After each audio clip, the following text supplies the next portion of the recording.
10계명 오늘 두 번째 시간이죠. 서론하고 하던 거 조금 더 하고요.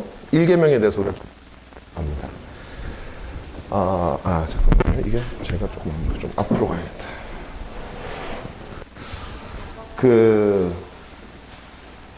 율법, 도덕법이라는 거 여러분 기억나시죠? 제가 도덕법을 여러분들에게 말씀을 드렸는데, 특별히 10계명이 도덕법의 요약이다. 제가 이렇게 말씀을 드렸습니다. 자, 이 10계명, 특히 율법과 도덕법의 특징을 여러분들이 아셔야 돼요. 그게 하나님이 이렇게 하는 것만으로도 우리가 그 율법을 알고 지켜야 될 이유가 충분하지만, 그러나 그 율법 자체가 가지고 있는 특징을 조금 몇 가지만 그 중에 제가 한 3가지 정도만 여러분들에게 말씀을 드리려고 합니다. 첫째는 뭐냐면 하나님의 성품을 반영하라는 것입니다. 시편 119편을 보시면 하나님의 율법에 대해서 그 시편 기자가 말하고 있는 것을 여러분들이 볼 수가 있어요. 그래서 그가 율법을 어떻게 설명하고 있는지 한번 여러분들이 한번 꼭 보시길 바랍니다. 시편 19편도 좋고 시편 119편도 한번 제가 숙제로 내드릴게요. 다음 주까지 시편 119편을 한번 읽어오세요. 그게 절수가 많지만 여러분들이 충분히 그것을 뭐 일주일 동안 읽기에는 전혀 많은 분량이 아니니까 한번 보시면 그 율법 속에 하나님의 성품이 반영되어져 있다는 걸 여러분들이 아실 거예요. 왜냐하면 당연하죠. 율법이라는 것 자체가 제가 말씀드렸죠. 하나님이 계시고 우리 인간이 존재한 인격적인 피조물이 존재할 때 그 하나님의 성품에 따라서 필연적으로 발생하게 되는 인간의 의무라 그랬거든요. 그렇기 때문에 하나님의 속성이 반영되어져 있어요. 예를 들면 순결하죠. 주의 말씀을 순결하여라는 말이 나오죠. 주의 말씀은 거룩하죠. 하나님이 거룩하시니까. 그런 반영이 되어져 있어요. 그래서 율법이라는 것은 결국 우리가 하나님과 동행하기 위해서 아주 도가 된다. 여러분 오해하지 마세요. 자, 다시 한번 여러분 오해하실까봐 제가 정돈해 드립니다. 우리 100% 반드시 지켜야만 하나님과 동행한다는 말 아니에요. 율법은 하나님과 우리 사이에 반드시 필요한 것인데 지키는 것인데 우리는 100% 지킬 수 없기 때문에 원래는 우리가 하나님에게서 떨어져 나가야 된단 말이에요. 하나님과 동행이 멈춰야 된단 말이에요. 멈추지 않는 이유가 뭐냐면 우리가 믿는 예수 그리스도께서 우리가 지켜야 될 하나님의 율법을 다 친히 당신이 담당을 지키셨기 때문에 우리는 그분 안에서 하나님과 동행할 수 있는 거예요. 단 우리에게 조건이 있죠. 진짜 그리스도와 연합되어져 있는 사람이라면 하나님의 율법을 다 지키지는 못하지만 하나님의 율법을 사랑하고 그 율법이 나의 생명이 되고 그 율법 하나님이 기뻐하시는 뜻이 된다는 것을 아는 사람이라는 거예요. 이해를 분명하게 하셔야 됩니다. 그래서 하나님의 성품이 반영이 동행하는 열쇠가 바로 율법이다라는 것입니다. 두 번째, 율법은 19편 7절에 완전하다 그랬어요. 여러분 율법, 특히 도덕법 10계명이라든지 율법에 혹시 저게 잘못된 게 없을까? 그렇게 생각하지 마세요. 그 율법은 완전합니다. 그래서 우리 영혼을 살리기에 부족함이 없어요. 그래서 원래는요, 너희가 모든 율법을 지키면 살리라예요. 하나님이 인간에게 생을 얻는 유일한 조건은 율법을 지키는 거예요. 지금도 마찬가지예요. 율법을 지키지 않으면 살 수 없어요. 그런데 그 율법을 누가 지켰다고요? 주 예수 그리스도께서 지켰고 우리는 믿음으로 그분과 연합되어져 있기 때문에 우리는 완전한 자가 된 거죠. 그게 칭의예요. 칭의. 아시겠죠? 그래서 율법은요, 그 자체로 완전하기 때문에, 그러니까 시편 기자가 율법을 사랑하는 거예요. 얼마나 나와요. 두 번째로 율법은 어떤 거냐면 달콤한 거예요. 여러분 이거 느껴보셨어요? 동의하십니까? 여러분 그 시편 119편을 많이 봤을 거예요. 그죠? 10편도 그렇고 봐요. 여러분 꿀보다 송이 꿀보다 답니다 라고 표현할 때 여러분 혹시 그렇게 생각하셨습니까? 많은 사람들이 그렇게 생각 안 해요. 왜? 우리 오늘 교회 신앙생활 하는 사람들도 율법에 대해서 잘 못 배운단 말이에요. 그러다 보니까 사람들이 어떻게 생각하냐면 율법은 무서운, 부담되는, 뜸으로 율법을 얘기해야 되나, 꺼려지는 거, 부담되는 거란 말이에요. 근데 시편 기자는 뭐라고 그러냐면 율법은 꿀보다, 송이 꿀보다 답니다. 저는 여러분 여기 엄청 역시 예수님이 전이에요. 다윗이 한 말이죠. 예수님이 때문에 다윗에게 도대체 어떤 능력이 있어가지고 율법이 꿀보다 달았겠냐고요. 복음을 알았기 때문에 그래요. 구약 시대를 살았던 다윗이지만 내 죄함이 내가 율법을 다 지켜서 가는 거라면 다윗도 율법을 바라보면 부담되죠. 내가 다 지켜서 가는 것이 아니라 제사를 드릴 때 내 죄 대신하여 양이 죽고 염소가 죽는 모습을 보면서 내 죄가 오실 메시아로 말미암아 사함을 받는구나라는 그 복음 진리, 다른 누군가의, 내가 아닌 다른 이의 수고와 희생과 죽음으로 말미암아 내가 구원을, 진리를, 내가 그 하나님의 확신하잖아, 이스라엘 백성으로서. 그러니까 율법이 달콤해지는 거예요. 구약을 사는 달콤하다 그러는데, 신약시 예수 그리스도께서 오셔서 십자가에 못 박혀 죽으시고 그 모든 것을 알고 있는 우리 하면 이건 잘못된 거죠. 율법은 달콤한 겁니다. 부담될 수도 있죠. 저도 부담될 때가 있어요. 근데 그게요, 싫은 부담이 되기, 그 율법을 하나님을 향해서 더 가까이 갈 수 있는 거예요. 율법은 하나님에게서 여러분을 멀어지게 하는 것이 아니라 하나님으로 더 가까이 가게 만들어주는 게 율법이에요.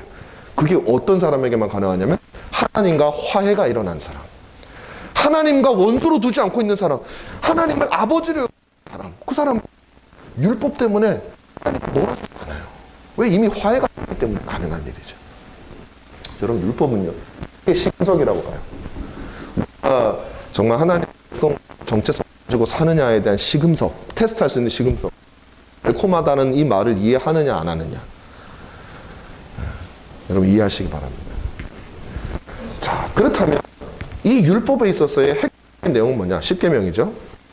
우리 주님께서 말씀하셨죠. 예수님께서 뭐라고 말씀하셨어요? 내 마음을 다하고 목숨을 다하고 뜻을 다하고 힘을 다하여 주 너의 하나님을 사랑하라 하신 것이요, 둘째는 이것이니 내 이웃을 내 몸과 같이 사랑하라 하신 것이라. 이게서 더 큰 계명이 없느니라. 율법의 정신이 무엇입니까? 라고 물어봤을 때 주님께서 하신 대답을 두 가지예요. 간단하게 얘기하면 하나님 사랑하고 이웃을 사랑을 사랑하라는 것이죠. 여러분, 어떻게 보면 우리가 십계명을 배우겠지만 이 두 개예요. 이 사랑하는 거예요. 어떻게 사랑하라고요? 제가 오늘 설교 때도 말했지만 내 마음을 다하고 목숨을 다하고 뜻을 다하고 힘을 다하여 사랑하라. 여러분, 이 말이 이해가 되면 신자예요. 힘을 다 목숨까지는 좀 지나치지 않습니까? 아직 복음을 모르는 거예요. 떠나지 않은 거죠. 지금 목숨을 바치냐 마냐의 문제가 아니에요. 이거는 실제로 목숨을 못 바칠 수도 있어요. 때로는 예를 들면 어떤 사람이 와서 6.25 때 공산군이 와서 너 예수님의 사진 침뱉고 예수님을 부인하면 살려줄게, 그럼 할 수도 있어요. 그럼 지옥 가냐? 그렇지 않아요. 저는 그렇게 생각하지 않아요. 뭐 가는 사람도 있겠지만 안 갈 수도 있어요. 그게 중요한 게, 내가 지금 순교하냐 마냐 이런 차원의 문제가 아니에요. 그건 그때 가서 하나님 주신 때를 따라서 우리가 하는 일이고, 적어도 우리 속에 이 의미가 이해가 되어지고 동의가 되어지고 그 길로 내가 가고자 하는 욕구가 있으면 신자예요. 근데 그게 없어. 뭐 순간적으로 없을 수 있죠. 여러 가지 영적 침체 때문에. 근데 없을 뿐만 아니라 이해도 안 돼. 아니, 우리가 이렇게까지 하나님을 사랑해야 될 건 아니죠. 다 하나님, 우리가 잘 먹고 잘 살자고 하나님 믿는 건데 뭘 목숨까지 바쳐요. 신자인 적이 없어요. 여러분, 이건 정말 중요한 문제입니다. 그래서 여러분들이 내가 지금 이 순간에 어떻다는 걸로 미리 판단하실 필요는 없어요. 이건 길게 보면서 여러분 관찰하셔야 됩니다. 여러분 스스로를. 그렇기 때문에 제가 다음에 또 말씀드리기로 하고, 그 다음으로 연결되니까 하나님 사랑에서 필연적으로 연결되어지는 것이 이웃 사랑이에요. 왜 그러냐면 이 피조물, 존재하는 피조물 가운데 하나님의 형상을 담고 있는 진정한 의미에서 존재는 사람밖에 없어요. 그럼 그 사람을 사랑하지 않으면 하나님을 사랑하지 않는. 그래서 사도 요한은 뭐라 그래요? 이웃을 사랑하지 않는 자가, 눈에 보이는 이웃을 하나님의 형상이 있는 이웃, 좀 더 가까이 하면 형제, 주 안에 형제된 자를 사랑하지 않는 자가 하나님을 사랑한다고? 에이, 말도 안 돼. 주 아은이가 잘하는 No way! 말도 안 돼. 그런 일. 우리는 근데 그러고 살아요. 우리는 왜 그러냐면 사랑이라고 하는 것을 감정으로 여겨, 내 느낌으로 여겨요. 사람들이 느낌으로. 내가 있으면 사랑하는 거라고 생각하고, 상당히 많아요. 근데 여러분, 그렇지 않습니다. 느낌이 있으면서도 사랑하지 않을 수 있고요. 느낌이 없는데도 사랑하고 있을 수 있어요. 여러분, 어떤 아이들이 에 대해서 뭐 어린 아이 사랑한다는 마음에 느낌이 있나요? 그냥 뭐 부모님이 그보다 하지. 그보다 누굴 더 사랑해요? 아이돌 스타. 이런 사람들 보면 막 가슴이 뜨겁고 그 사람을 안 사랑하는 건가요? 그거 아니거든요. 뭐 그런 사람도 있는지는 모르겠지만 그 느낌으로 모든 것이 결정되어지는 것이 아니에요. 이것과 좀 연관되어져서 여러분들에게 제가 뭐 오늘 이거하고 한 가지 여러분들에게 좀 말씀이 있어요. 그건 뭐냐면 이런 겁니다. 죄에 대해서도 여러분 어떤 것이 악하냐 어떤 것이 선하냐라는 것을 판단을 할 때 많은 사람들이 어떻게 생각을 하냐면 자기가 얼마나 그것에 대해서 혐오감을 느끼느냐에 따라서 죄가 크다 죄가 나쁘다 그렇게 생각해요. 예를 들면 정인이 이번에 이제 정인이 사건 있잖아요. 정인이 사건. 정인이가 죽었잖아요. 저도 우리 어린 아이가 있다 보니까 더 그런 것 같아요. 뭐 다른 분들도 마찬가지겠지만 그 아이가 이 과자를 하나 물고 해맑게 웃는 그 사진을 못 보겠어요. 저 여러분들 그러시죠? 그 사진 보는 게 힘들더라고요. 이 아이 이렇게 이쁜 아이가 그 부모한테 맞아서 죽었다는 생각을 하니까 정말 울컥울컥해서 저는 못 보겠더라고요. 그래서 사진을 안 봐요. 기사를 볼 때 사진을 안 보게 되고 그 기사도 안 보게 되더라고요. 그만큼 저도 화가 납니다. 많은 사람들이 화가 나죠. 근데 엊그제 보니까 그 아버지 재판을 하는데 보니까 어떤 그 본인이를 너무 이제 죽음을 안타깝게 여긴 시민들이 와서 막 통곡을 하면서 그 아버지한테 막 그냥 소리를 지르면서 막 그렇게 하더라고. 그러니까 이해는 돼요. 그 마음이 이해돼요. 그런데 또 한편으로는 저는 어떤 생각을 드냐면 그 어린 힘없는 아이가 죽었기 때문에 사람들은 저렇게 분노를 하는 거예요. 작년인가요? 우리나라 헌법재판소에서 통과됐던 법이 뭐냐면 낙태가 죄가 아니다라고 하는 법이 그러니까 낙태를 죄라고 했던 게 그 헌법에 위배된다고 헌법 불이익 판결이 났죠. 그러니까 이제는 아이를 이제 제정이 되는 거예요. 자, 어린 아이가 죽은 거에 대해서 우리들은 분노하고 그 죽은 거에 대해서 악마로 그런데 이 법이 통과되게 하기 위해서 그렇게 노력을 했던 사람들에 대해서는 별로 분을 품지를 않아요. 아무도 그 사람들한테 찾아가서 울고불고 하는 사람 한 명도 없어요. 전 세계에서 작년인가 전 세계에서 제일 많이 죽은 사망 원인이 뭔지 아시죠? 코로나가 아니에요. 낙태죠. 아이들 4천만 명인가 죽었대 1년에 전 세계적으로. 여러분 우리는 뭐 가지고 결정하냐면 느낌으로 결정해요. 내 느낌으로. 내가 느끼기에 사람은 악마예요. 여러분 그렇게 악마라고 말하는 할 수도 있어요. 왜 그러냐? 내가 크냐 작으냐를 판단하는 것은 하나님이시죠. 근데 내 양심은요 어떤 특정한 영역에 있어서는 굉장히 흥분으로 영향을 받아요. 왜? 이 사회가 그런 사회적 기준에 따라서 내 양심이 훈련이 되어져 있어요. 그래서 낙태에 대해서는 열받지 않지만 정인이라는 아이가 죽은 것 받게 되는 거는요 하나님의 말씀이 우리의 주인이 된 것이 사회의 기준이 내 양심의 주인. 거기에만 유독 열받는 화가 나는 방식으로 반응을 하는 거예요. 그러면서 그 사람을 악마라고 얘기하는데 어쩌면 그 말을 하는 이 사람은 낙태라고 하는 법을 찬성하는 사람일 수도 있어요. 자기가 더 악마일 수 있는 거예요. 제가 무슨 말을 하시는 그래서 우리가요 남들을 하거나 남들을 우리가 모두가 뭐냐면 제가 물타기 하려고 그러는 게 아니라 정인이 저도 정말 화가 나요. 정말 보기가 싫을 정도로 그 부모 얼굴도 보기가 싫어요. 근데 그런 차원이 아니라 정말 무엇에 대해서 악으로 여겨야 되고 무엇에 대해서 선으로 여겨야 되고 하는 사람들이 지금 가지고 있는 성경적이지 않은 사회에서 훈련 그 양심을 가지고 판단해버린다면 신자는 안 된다는 거예요. 신자는 성경 말씀이 우리 양심의 스탠다드가 돼서 그거에 따라 성경이 하나님이 악하다고 한 거에 대해서 우리가 더 화가 나고 하나님이 좀 작은 악이다 한 것은 덜 화가 나고 그것이 선과 악을 판단하는 바른 기준이에요. 그래서 우리가 함부로 악마야 그거 말할 수는 안 돼. 우리 모두가 악마예요. 하나님의 은혜가 없으면 우리 모두가 다 악마예요. 좀 싫어? 악마예요. 죄악된 거죠 우리가.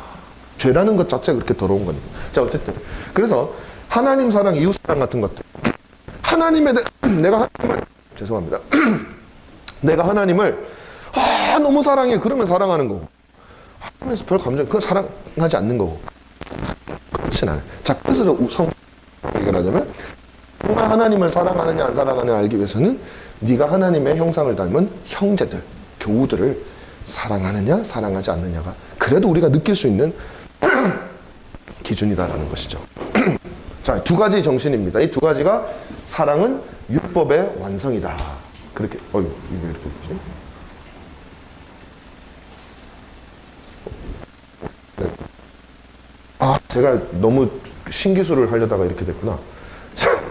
네, 슬라이드 애니메이션 안 나타나가 다음에 넣었는데 한번 제가 드릴게요. 별건 아니고 아무것도 아닌데 제가 한번 해본 거예요. 자, 근데 여기서 조금 더 제가 보충을 해드릴게요. 여기 사랑은 율법이라고 되어 있죠.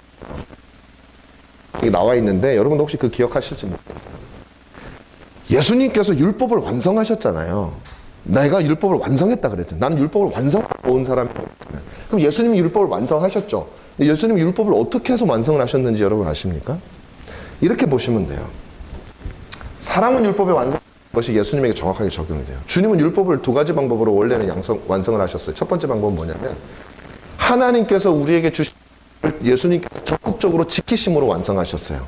다시 말하면 땅에 오셔가지고 우리를 위하여 희생제물이 되셔야 되기 때문에 주 예수 그리스도께서는 모든 하나님께서 주신 율법을 하나하나 다 친히 지키셨어요. 적극적으로 지키셨어요. 뭐 해라 하면 하고 다 했어요. 그렇게 하나님께서 지키신 게 하나가 있고 또 하나 율법을 지키는 방식은 뭐였냐면 죽으신 거예요. 다시 말하면 율법이 요구하는 건 뭐냐면 이걸 해. 그래서 지키면 오케이. 그러나 지키지 못했을 때는 율법이 요구하는 건 뭐냐면 지키지 못했을 때에는 하나님의 속성에 따라서 너는 죽음이야. 너는 고난이야. 너는 영원한 멸망이야. 이것까지도 율법이에요. 그래서 예수님께서는 율법의 모든 조항을 적극적으로 지키셨을 뿐만 아니라 우리가 지키지 못한 그 율법의 요구까지도 우리 예수님께서 친히 담당하셨죠. 그래서 율법을 완전하게 지키신 거예요. 그런데 여기에다가 근본적으로 사랑은 율법의 완성이라는 말의 의미가 뭐냐면 예수님께서 그 일을 무엇을 가지고 하셨다? 사랑이라고 하는 동기를 가지고 십자가에서 죽으셨기 때문에 그래서는 진정한 의미에서 율법을 완성하신 거예요. 이거를요 사랑이 아닌 이유로 할 수도 있어요. 다른 목적으로 할 수도 있어요. 나를 희생하더라도 예를 들면 뭐 1,000,000금을 준다 그러면은 나는 죽더라도 내 자식들을 위해서 저 사람들이 사랑스럽지도 않지만 그냥 그 모든 고통도 감내해내고 할 수도 있어요. 그러나 그것은 율법을 완성한 게 아니에요. 우리 주 예수 그리스도께서는 왜 완성하셨냐면 우리를 향한 사랑에서 그 모든 것들을 감당하셨기 때문에 율법의 완성이 일어나게 된 거죠. 그래서 하나님 사랑, 이웃 사랑이라고 하는 이 말은 그냥 하나님이 던지는 말이 아니에요. 아들이신 친히 성자이신 그분께서 율법이 뭔지를 보여주신 거예요. 사랑이다 이게. 그게 기독교예요. 자, 이제 기억은 잘 안 나지만 이런 거 아주 기초적인 거지 않습니까? 근데 저는 이것도 굉장히 저한테는 신기해요. 자, 율법을 그러면 방금 했던 말인데 율법을 완성하려면 어떻게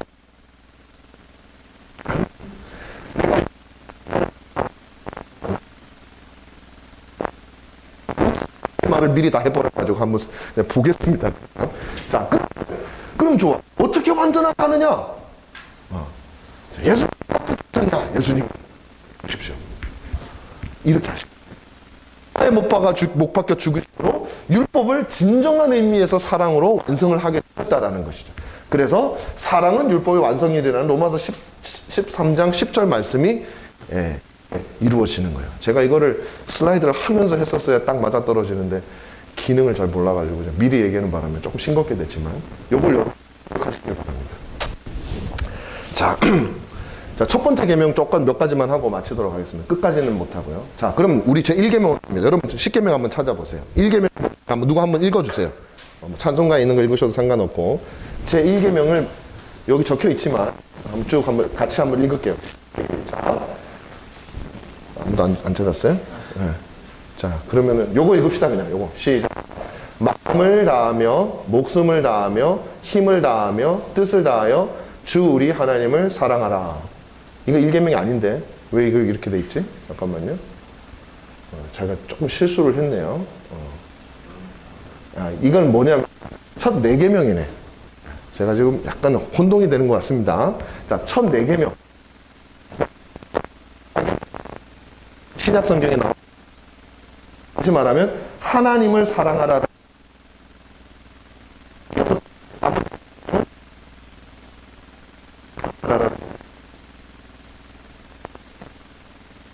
마음을 다하여 힘을 다하여 하나하나가 사실 다 의미가 있어요. 자, 마음을 다한다라는 것은 우리 마음이 나누어지, 아까 제가 설교 입니다. 우리의 마음이 나누어지지 않는 거예요. 다른 것에 우리의 어떤 소망과 어떤 아름다움을 발견하지 못하는 겁니다. 얘가 여러분들에게 그래서 또 하나 좀 드리고 싶은 말씀은 하나님을 사랑하라 그랬잖아요. 여러분, 하나님을 우리가 사랑하나요? 여러분들 사랑하세요, 하나님을? 안 사랑하세요?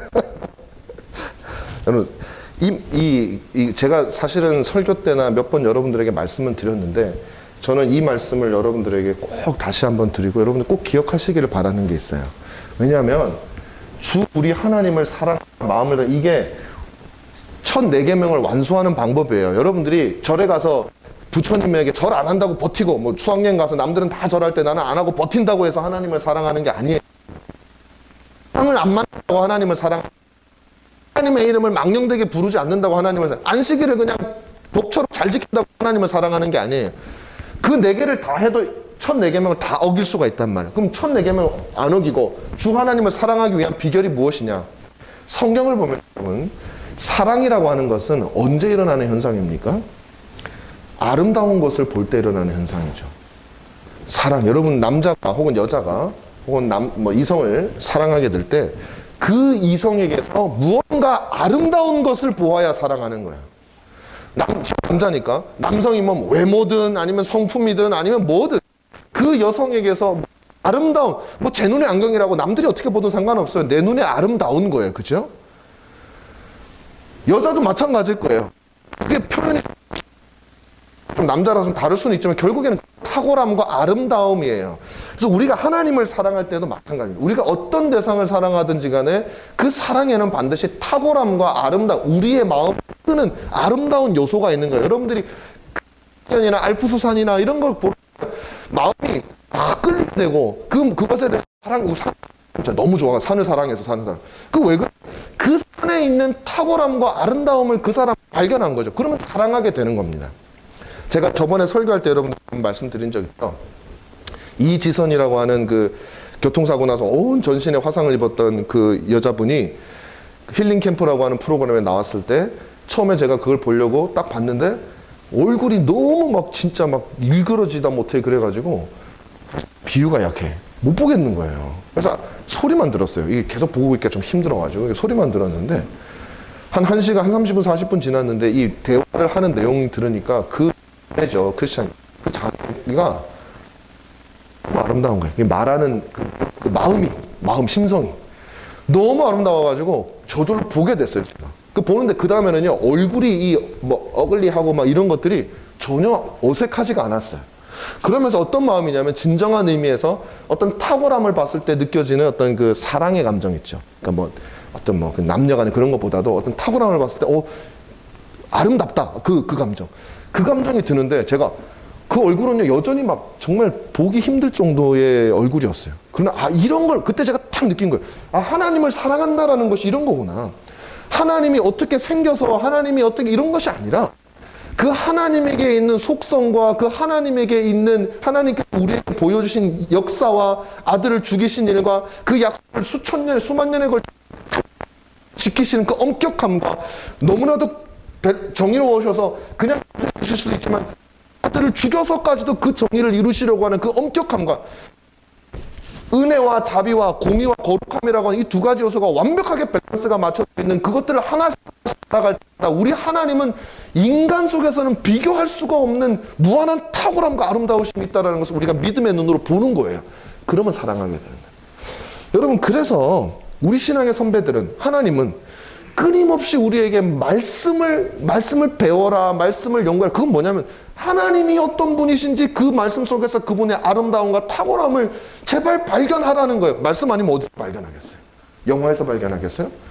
영화에서 패션 오브 더 크라이스트 해가지고 십자가 그 보면 멜 깁슨 잘생긴 배우, 그건 멜 깁슨이 사랑스러운 거지 예수님이 사랑스러운 거 아니에요. 으로 배워야 되는 거예요. 시각으로 보면 혼동돼요. 내가 예수님을 사랑하는 건지 남자를 사랑하는 건지 여자를 사랑하는 건지 헷갈려져요.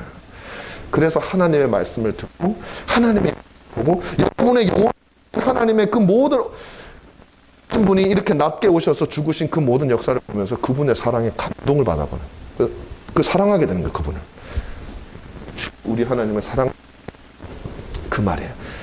이렇게 보게 되면 마음을 다하고 뜻을 다하고 힘을 다하고 목숨을 다해서 하나님을 사랑할 수가 있게 되는 것이죠. 그 다음에 나머지 것을 내 몸과 같이 사랑한다. 이거는요 이렇게 생각하시면 돼요. 둘째도 그와 같으니. 첫째는 하나님을 사랑하는 건데 둘째는 그처럼 중요한데 근데 그는 똑같이 마음을 다하고 힘을 다하고 목숨을 다하고 사랑하라 그러지 왜 그렇게 하지 않고 이웃을 내 몸과 같이 사랑하라 그랬을까요? 우리 인간이 아무리 하나님을 사랑해도 끝끝내 포기할 수 없는 건 자기 사랑이에요. 자기 사랑. 자기를 사랑하지 않을 수는 없어요. 제가 늘 말씀드리지만 어떤 행동과 어떤 선택을 하더라도 그것은 자기가 행복하기 위한 선택이라 그랬죠. 네. 불행하기 위한 선택을 하는 사람은 없어요. 어떤 경우는 사람이 내가 지금 불행해졌으면 좋겠어. 그거 좋아서 하는 거예요. 그러니까 인간이 하는 모든 종류의 선택은 결국 자기 사랑에서 나올 수밖에 없어요. 그래서 주님, 내 이웃을 네 몸보다 더 사랑해라. 불가능한 일이에요. 우리가 할 수 있는 가장 큰 사랑은요, 자기만큼만 사랑하면 더 이상 사랑할 수 있는 방법이 없어요. 그래서 이웃에 대해서 몸처럼 사랑해라. 너라고 생각하고 사랑해라. 하나님에 대해서는 너 몸보다 더 사랑하라는 거죠. 목숨을 다해서 사랑하라 그랬으니까 어떻게 보면 그 질서를 우리에게 주신 거죠. 그래서 이게 하나님을 사랑하고 이웃을 사랑하라고 하는 명령은요, 여러분, 우리가 어떤 율법처럼 짊어지고 이거 안 하면 하나님이 날 버리실 텐데 그런 짐이 되어서는 안 됩니다. 짐이 되어서는 안 되지만 우리가 이것들은 반드시 우리 안에서 구현되어져야 돼요. 원리가 있어요. 첫 번째로 이웃을 사랑하라 그래서 여러분의 자녀들이 이웃을 보고서 사랑하려고 하면 불가능해요. 애들을 보면요 사랑할 게 사실 없어져요. 그럼 어떻게 사랑해야 되느냐? 여기는 내 이웃을 내 몸과 같이 사랑할 때 형제를 바라보라는 게 아니에요. 그리스도를 바라보라는 그리스도를. 예수 그리스도에 대해서 우리가 하나님에 대해서 묵상하면 그 하나님이 사랑하여 죽은 자야. 그 하나님이 내가 그렇게 사랑에 맞지 아니하는 나에게 그렇게 은혜를 베풀어 주시는 우리 하나님이 사랑해서 대신 죽은 자가 내 옆에 앉아 있는 저 사람이. 교사 선생님들, 여러분이 그렇게 섬기고자 하는 그 하나님이 목숨 바쳐 죽은 그 사랑의 대상이 바로 여러분의 자녀입니다. 그러면 하나님을 향한 사랑이 이 아이들에게로 넘쳐 흘려야 그 아이들을 사랑할 수 있는 것. 그래야 또 그 사랑이 역전이 안 되죠. 어떤 사람들은요 하나님보다 학생들을 더 사랑하는 사람도 있어요. 어떤 교사들은요 자기 자식들은 교회 나가는지 안 가는지 관심도 없고 자기 반 애들을 챙기는 그게 훌륭한 게 아니에요. 뭐가 잘못된 거예요. 그게 왜 그러냐면 질서가 없어져서 그래요. 질서가. 하나님과의 첫 번째 관계, 그리고 하나님이 나에게 주신 자녀들을, 그 사랑이 넘쳐서 나에게 주신 책임감 있는 자녀들, 그리고 사랑이 넘쳐서 형제들로 이렇게 나아가는 것이 그게 바른 순서예요. 이제 감정에 따라 하는 거예요. 막 내 감정이 이때 확 오면 여기 가고 그러면 질서가 없어요.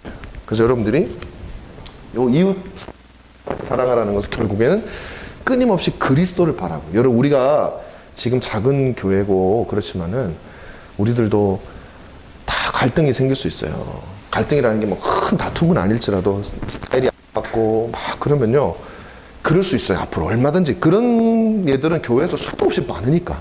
그럼 그때 어떻게 해결을 해야 되겠습니까? 하나님의 교회는 하나님 앞으로 나가야 되는 거예요.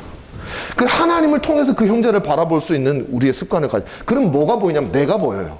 하나님 앞에 나아가서 기도하다 보면 내 죄악된 나를 용서해 준 내가 보이기 시작하면요 그 형제의 단점과 허물들이 나보다 낫네가 되는 거예요. 그래서 우리가 모든 은가람 교회 앞으로의 어떤 그 형제 사랑과 관련된 거는 형제들 들여다보면 안 됩니다. 하나님 앞에 나아가서 보시면 이 두 가지가 연결이 됩니다.